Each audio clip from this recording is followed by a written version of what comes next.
Um, Leonard Nimoy has been so great in the show.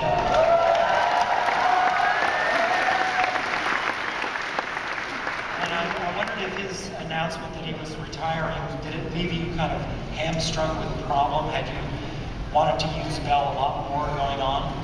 I think we had a story for William Bell that we got to tell.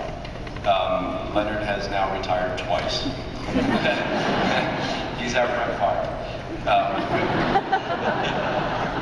We started the season, we embarked on this story, he retired, we had him in, we talked him through where we wanted the story to end in season 2, and he said, okay, I'll come back, which was lovely. It was a good day. It was a great day. We're incredibly grateful, and I think he was so unbelievably gracious and is such a compelling actor. And from the moment that role was created, it wasn't created with him in mind, but it was sort of just the perfect mix of actor. And I think he was initially nervous that we just wanted him for promotional value. But we really wanted to give him sort of a swan song role, which he was really grateful for. So he is now retired again. And should he come out of retirement, should we be able to convince him to come out of retirement again, we have another story to tell. We'll see whether we get to. I have theories about how he could come back. Let's stop. Okay. What is the deal with the color red? Red permeates so much of the alternate universe.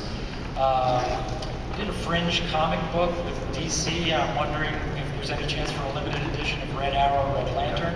That's awesome. That's a great idea. So That's awesome. we when we were talking about the alternate universe, we were saying that in a world where Fringe events happen much more frequently, the Fringe team would be public, and much like firemen, firemen are heroes and everybody's very happy to see them coming. Unlike the police who are clearly heroes on their own, there's an element of police state, I think. Whereas firemen, everybody, is grateful to see the firemen, so we sort of riffed on Fireman Red and thought that the Fringe team would play. Joshua, are you jealous that the others get to play dual roles and you have to remain Peter? He says he's No, actually, because it gives me the opportunity to be just an audience member of the other side. It allows me to step back from a show that I'm in and just watch it with your guys' eyes, where I can just sit back and enjoy Fringe. judge it.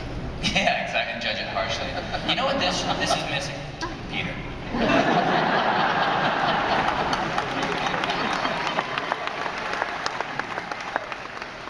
No, but seriously, I mean, it's, I don't know, we talk about the backing and forthing, that's bad. Okay.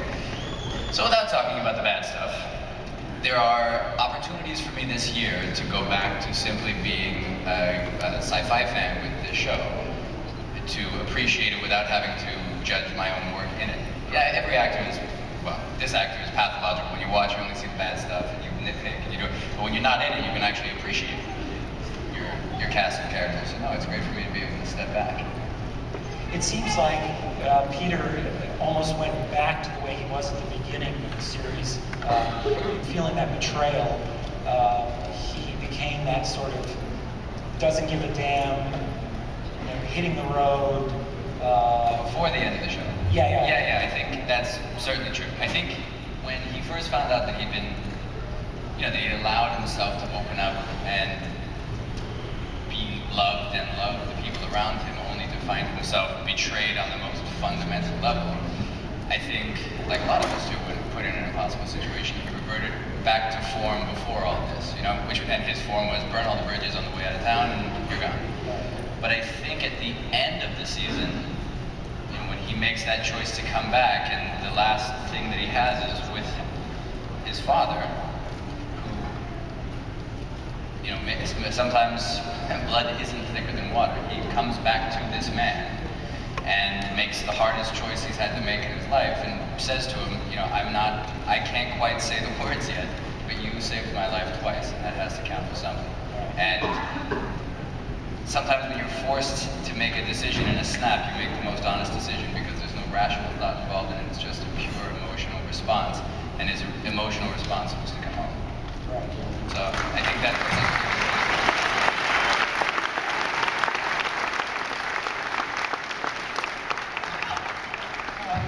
That worked pretty well. I'm being told we have time for some questions from the audience.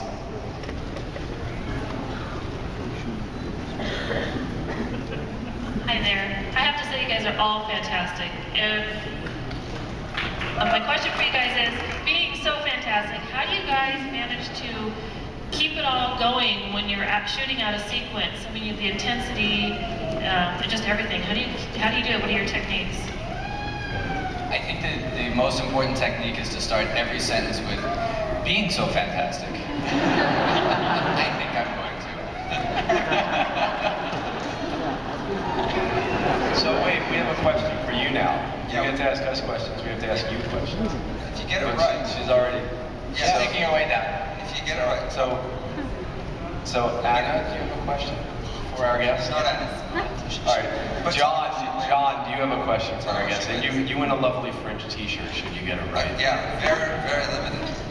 So you got to make it count. No pressure. Yeah. Don't worry, you're getting it anyway because I like you. What color shoelaces was better?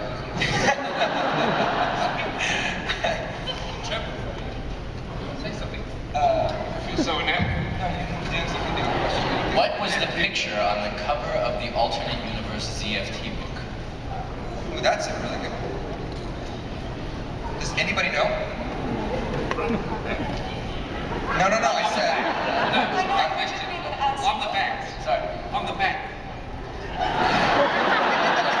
John, no, I believe you have something you'd like to say. That's the answer. That's the answer. On the back. Look. You won.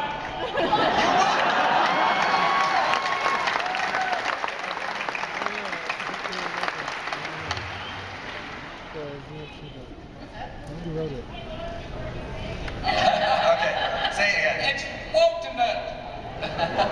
There you go. Very good. Perfect. Thank you for playing. Where's the t-shirt? Jill's got it. Okay, we gotta pay up. It's in the mail. It'll be there shortly. No, that's it. We deliver. For a $5 deposit, we'll send it straight Where's to Jill? you. That's how we keep spontaneous on the set too, doing that sort of stuff. Yeah, Jill. Jill Risk, ladies and gentlemen. Jill Yes. Risk. Yeah, that needs to be a character name in a comic book. That woman's name is actually Jill Risk. Awesome, right? Jill Risk, Fringe, Yeah. Division. Another question? My question is for John. We've seen what Walternet's actions were for when Peter was kidnapped. I was wondering what you thought our Walter would have done if the tables were turned and it was his Peter that was kidnapped. Chances are that you'd have a complete reversal of what you see now. If it had gone the other way, then I suspect if Walton had come across to grab him, he would have had to deal with the repercussions of playing God, same as our man did.